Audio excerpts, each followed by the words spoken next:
Laltisaa ummata keessa gabbuutee akkasitti deengadda Shaashamannee namni hiriira ba'e. Har'a akkamiin nama dila san ukkaamse.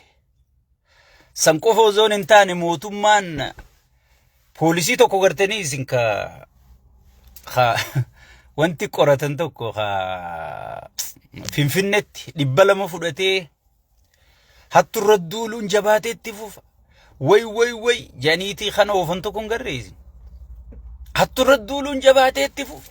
Hatturra duuluun jabaatee itti barba inspektaraatu 200 fudhate laal mee hangam takka jireenyi akka qaala'e akkam takka uummanni keenya akka rakkataa jiru chirraa laala yaabbuliyyaan nama maarragii asirraa qabu bar santu 200 gubboo fudhate jechuudha waan laaqanaa usiin bin sigale sanii qabnee Finfinnee jedhanii kahaasawan ka miliyoona 2 jaawar jala dhaqaa laalame nin ajaa'ibe yookiin waan jawween poostii godhe san yookiin arku nama tokko miliyoona 2 hidhaabee maallaqa san oggii akkaawuntii keessa dhaqanii maallaqa naqan san akkaawuntuma bor baankii mootummaan to'attu naqanii oggii xiqqoo booda maallaqni kutee jira jechuudha. Eessa kutee jennaan misooma koriidariiti gaa. Wa alaikum salaam wa rahmatullahi wa barakatuh. Aboo dubbii ajaa'ibaa dhufee mee sheeriin fayyadu godha yaabbuleessa. Ala. Mootummaan nagaya buusuun biyya keessa nagaya mirkaneessee ka'ee baharaan isinii fida jee yaadu jiru. Hay. Shaashamannee jechuun magaalaa guddoo biyyattiin qabdu. Oromiyaa bira kuttee Itoophiyaan qabdu. Shaashamannee jechuun magaalaa beekamtuudha. Sigale magaalaa sabaa sablammii haammattee jiraachuu turte. Bara meeqaaf waggaa meeqaaf. Magaalaan guddittiin sun kan akkana zarafamu jirtu, kan akka saamamu jirtu. Magaalonni xixiqqoo maal keessa jiranii asirraa isinii galabeeta. So isin mee ummata keenyaaf amma sagalee ta'uu deebine duraan waaqaa wajji sagalee ta'uuf jirra. Amma isinii wajji sagalee ta'anaaf jechuudha. Baatii araaramaa san keessa yaa rabbi shayxaana kana nurraa kaasi akkatti fidde sii beeka yaa rabbi khaalika darbitee aangorra buufte kana nurraa cirbe nurraa geessi jennee du'aa goone rabbi nurraa haqee balu amiin jaa. So amma itti seenna isin xiqqoo boodattiin seenaa isin maal goota waan keenya san godhaa sheeriin baay'eetu godhaadha. Wa alaikum salaam wa rahmatullahi wa barakatuh. Jaallan kiyya hundinuu warri amma dhuftan aboo soomanni kam ture mee soomana kana gaa namni wal gaadaa ture sigale wal gaadaa ture amma gaa alhamdulillah shayxaanni keenyaa siikame maasha Allah. Wa alaikum salaam wa rahmatullahi wa barakatuh. Ziz shayxaanni keenyaa siikame gaa amma namni wali gadhiifame adda eeguun firdi feeti yoo kitaabul jismii laalleef malee. وعليكم السلام بغنا غان دفتن ابو اسي يادي ور لايف تنني يادي والله اسني يادي قبصو جچاني وم دران قبصو رب الرتر اما تنما جچاني وعليكم السلام ورحمه الله وبركاته بغنا غان دفتن اسنن دينو يويا جن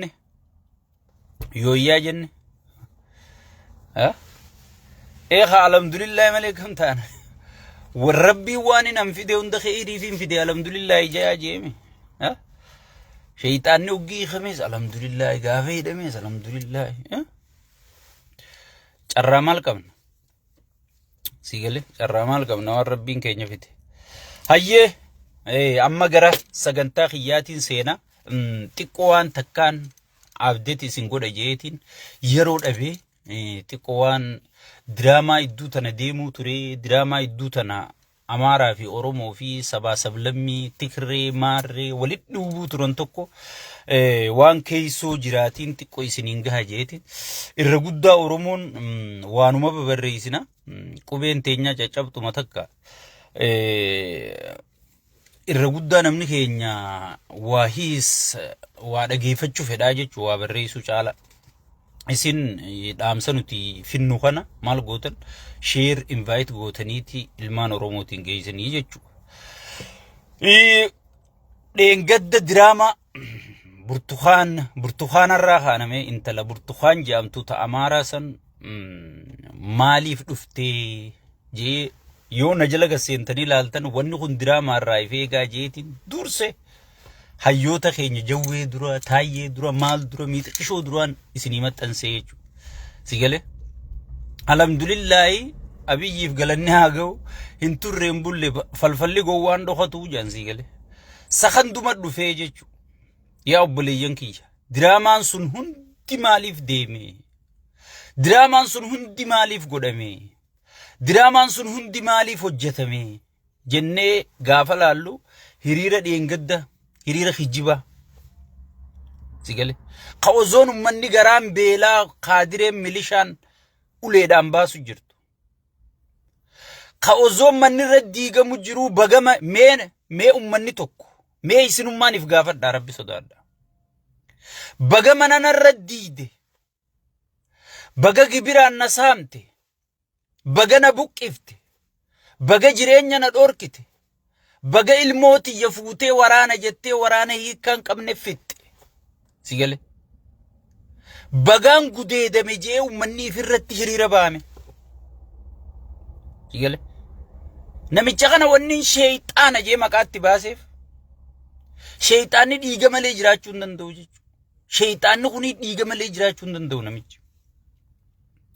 Mee hiriirumaahu amma mootummaan Ameerikaa tun mee waan takkaa wal gaafan mootummaan Ameerikaa tun mootummaa dimokiraasiin filatamu jirtu takkaa Joo Baayiden hiriira naa baa isaa jugarte mootummaan tokko duursa deeggarsaa hun qabu je'eeti garte wannummaan inni hiriira siyaamuufu wannummaan inni hiriiratti haajamuufu dursa mootummaan tokko dimokiraasii kan qabu akka sodaaf irraa qabu akka khashlabbee kijibduu ta'e kanumarraa usii galuu qaba jechuudha. Si galee eega ummanni nu si jaalatee si filate mootummaa seeraan fila maaltu gasiyaase maaltu si shakarse maaltu si gartee qiyaamaa si kaaye jedhanii gartee namni waa laaluu if laaluun gartee barbaachisaadha jechuudha.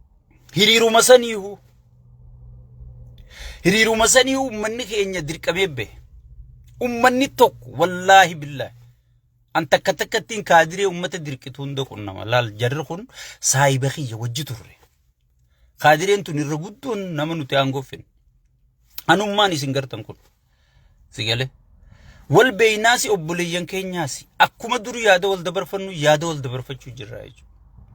Maaliif garaa isaaniitiif ilmaan isaanii guddifachuu ta'an si galee yooniif dalagaa tana dhiisii deemi jetteen ilmaan isaanii mindaa baasu qabdaa jechuudha. So waan mindaatti baasuu hin dandeenye ichi ta'anii mindaa nyaatanii hanga rabbii jiraachise namicha sheeyxaana kanaa wajji jiraachuu si galee ittuma fuufanii ummanni bagaan gudeedame waggaa torba bagana buqqifte bagana gudeedde baga mana barumsaan irra diide baga gartee gibiraa fi gidiraa kana hundaan na cinqite je'ee ummanni hiriira firra bahu jiru jechuudha. Kana hunda maaliif godhan kajuu hundaa'u waliin laallaa jechuudha.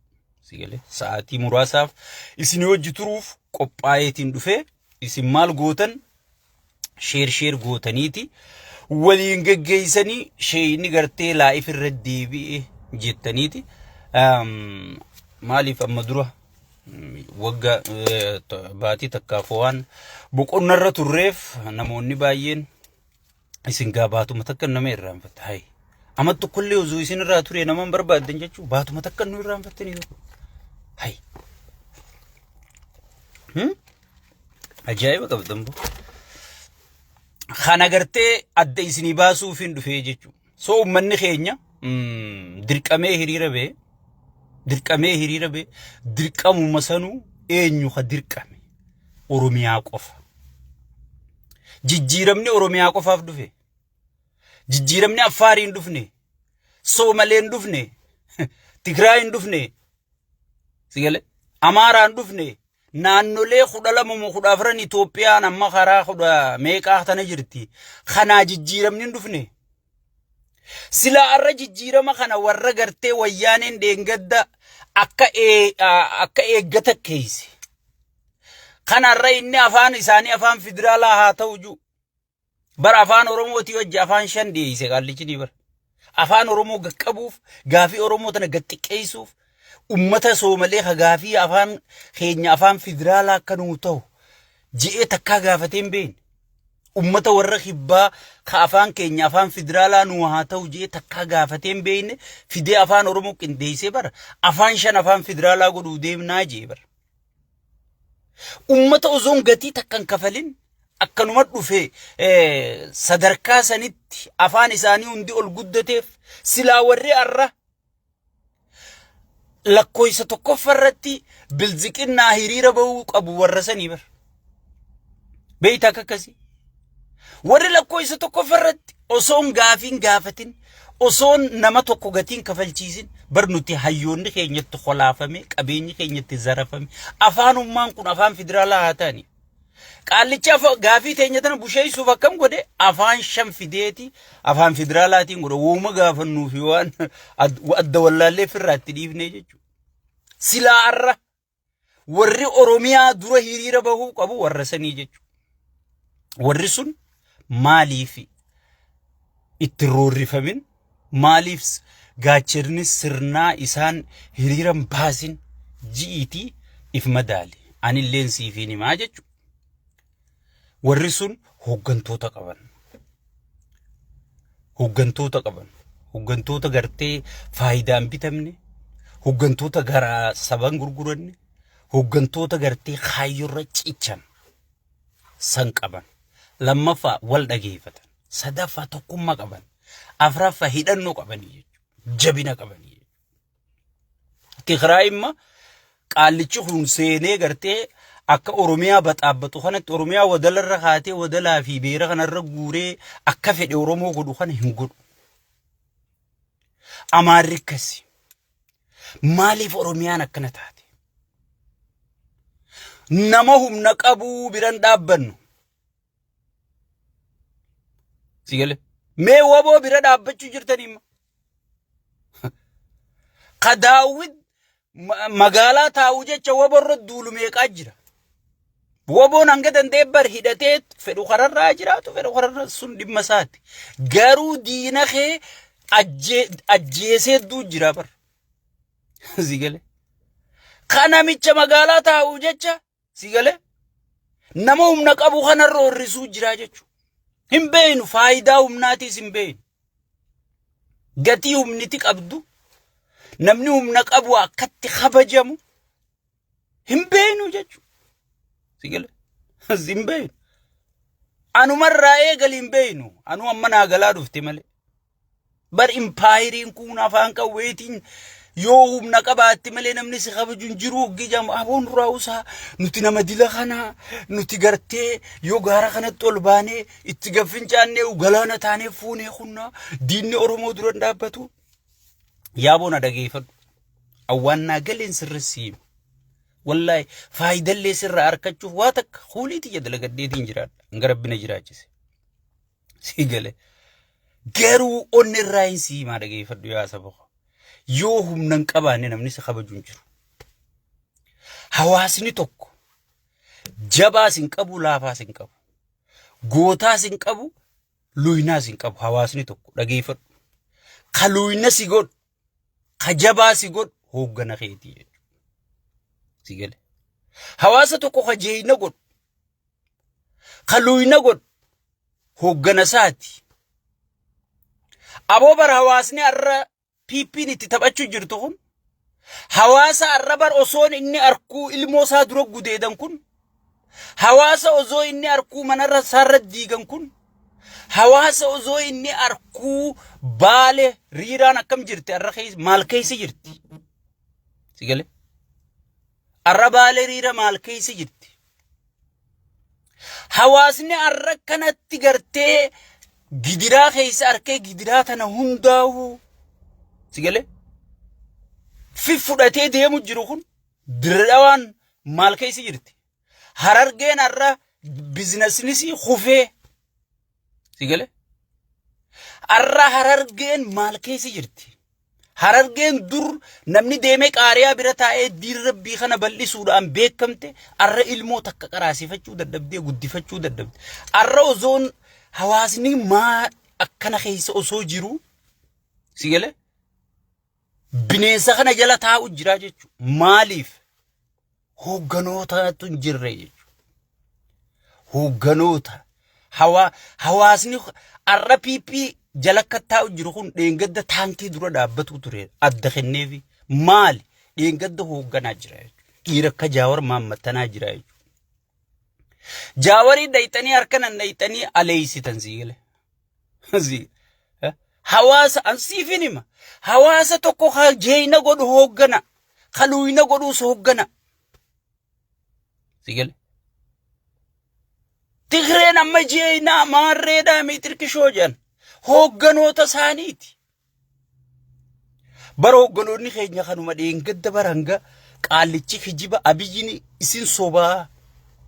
Yoo marii aabaa wajji eegale tana yoo torbaan lamaa booda inni itti deebi'e si gale yoo torbaan lamaa booda inni itti deebi'e sheekka abbuta kijibaan anjaa isin hin jenne meemma mariin sun eeysa jirti mee mariin kaafaa wajjiin godhuuf deeman jaanii OMN hundi lafa dhiitee girgiriin taatee huuy jaanii hayyoonni keenya biyya alaa tana wal lolee wal diigee qiyaamaan taate meemma marii san namni quba qabuu jira. Hangan takkalaalaa hayyoonni keenya warri nuun deema jedhanii Oromoon abdattu yoo xiqquma hulee xiqqishee takka harkate itti seenuudhaaf bar garaa isaa kan if guute kanaa huleen tun na baafti moo nan baaftu osoo hin beeku garaa guddaa kanaa wajjichi dhiibataa jechuudha. Hoogganaa akkanaa qabna. Booti kireen arra bar galgalaa ganama kadhatu jiranii bar Gabrasiyoon ish arra bar fannoo tanaati bar isin rakkoon teessan PP tana keeysan beeytanii beeytaa TV irra beeytan malee qilleensuma irra beeytan malee nuti keeysasii beeynaahi akka gubannee dubbanna si gale. Galgalaa ganama bar fannoo tanatti waywaachuu jira bara biyya. Amma fannoon nu dhufu jira fannoon miitirkishoo keenya fannoon diina keenya sii kana juu kana kooflataa'ee biiraa dhugaa laakkum maraata isuu moonyi no ante siinjaa si gale isaanii wajjiga namni wanta Daniel Kibrat as jala jiru Daniel namicha bosona jiru san narraa himi qaallicha wanti san maaliga kanumaan amma maqaa yaame kafannoo ajaju kana si gale san caala Daniel Kibratiif fannoo utuu jira jechuudha. Daniel Kibratiif fannoo utuu jira si gale ati asii teeyseeti gartee fannoon akkana fannoon nu nyaatu deema fannoon adeeroo sirnaa bara fannoon 4 kiiloo jirti already singaluu bara inee yamililik zar je'ee dhaadachuutti hin jiru qaallichi wanta jiru okay mililik san eenyuutu dura Gibira daraashi maarroo suuraa mililikunda tabadde deebisee eenyu dura qulqulleessee lafa kaa'ee si gale akka zamane kaasee galatoomi boo akka zamane kaasee ani ilma mililik jee qoma dhawatu eenyu deebise mililik daraashi dargii cufe mililik daraashi Mallas Zeenaawni cufe ay wanti ni cufe namichi ija shalaalaa kun ni cufe namni deebisee bane abiyyi jechuudha.